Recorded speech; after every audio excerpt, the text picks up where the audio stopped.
Երևանյան երկխոսություն միջազգային երրորդ համաժողովի մասնակից դիվանագետները, փորձագետներն ու միջազգային կազմակերպությունների ներկայացուցիչները պանելային քննարկումների ընթացքում անդրադարձել են Հարավային Կովկասում խաղաղության և անվտանգության խնդիրներին, ինչպես նաև տարածաշրջանի դերին գլոբալ տնտեսական ու լոգիստիկ գործընթացներում։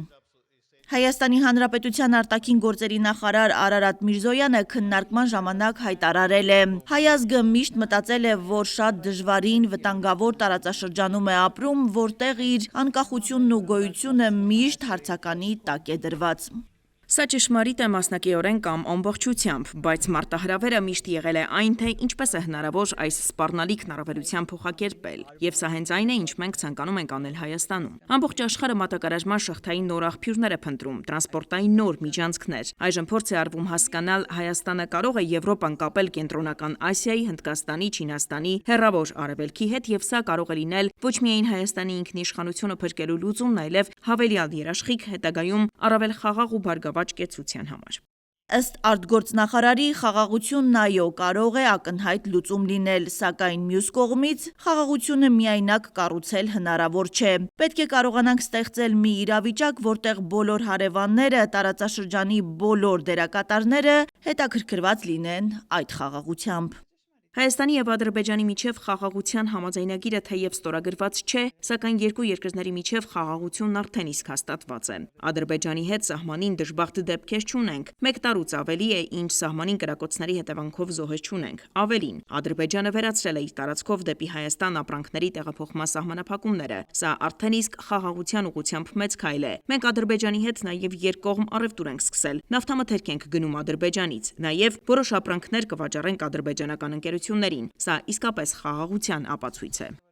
Այնուամենայնիվ, Հայաստանի Հանրապետության արտգործնախարարը կարծում է, որ Հայաստանի և Ադրբեջանի միջև դեռևս չլուծված հարցեր կան։ Չեմ կարող ասել, որ բոլոր հարցերը լուծված են։ Մենք ունեցել ենք շատ արյունալի հակամարտություն։ Վերքերը շատ թարմ են եւ երկու ժողովուրդներն էլ դեռ իրական հաշտեցման կարիք ունեն։ Կան չլուծված հարցեր, մասնավորապես հումանիտար կարգի, Բաքվում պահվող անձինք ունենք, բայց ուղին շատ լավատեսական է։ Անդրադառնալով Սփյուռքի և Հայաստանի Հանրապետության իշխանությունների հարաբերություններին, Միրզոյանը նշեց. հայկական Սփյուռքի բազմաթիվ ներկայացուցիչներ ցանկանում են պատմական Հայաստանի սահմաններով պետության մասին, բայց պետք է հասկանալ, այժմ ապրում ենք իրական Հայաստանում։ Մենք մեծ հայկական Սփյուռք ունենք եւ դա կարեւոր գործիք է, բայց պետք է հասկանանք, որ նրանք տարբեր երկրների քաղաքացիներ են ու իրենց տեսակետները կարող են չհամընկնել։ Սփյուռքի մի զգալի հատվածը հայոց ցեղասպանության վերապրողների սերունդն է։ Շատերը ցանկանում են ավելի մեծ պատմական Հայաստան տեսնել, մի Հայաստան, որը գոյություն է ունեցել, փառահեղ ու հարուստ անցյալ է ունեցել։ Այսօր դա երազ է,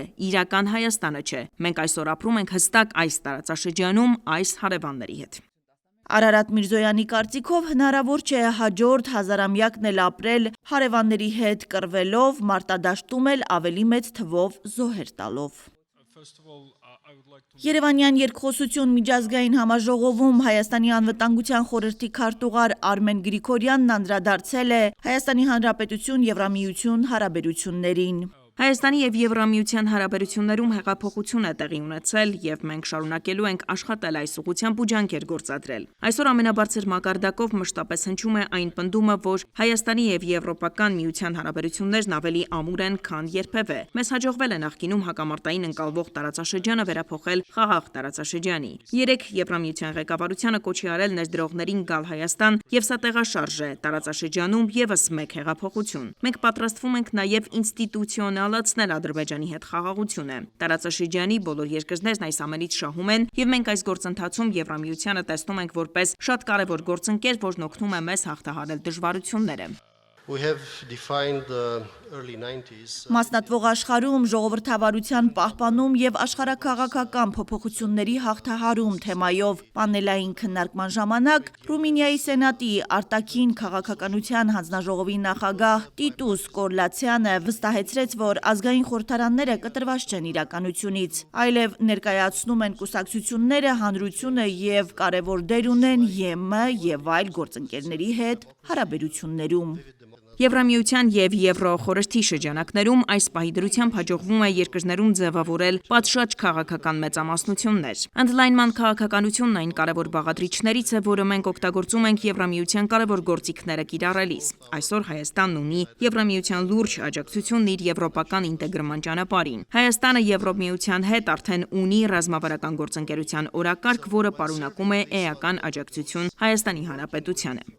Ռումինիայի սենատի արտաքին քաղաքականության հանձնաժողովի նախագահը նշեց, որ իրենք ևս աջակցում են ՀՀ-ԵՄ հարաբերությունների հաստատմանը։ Հասմիկ Ֆահրադյան, Արմալուր։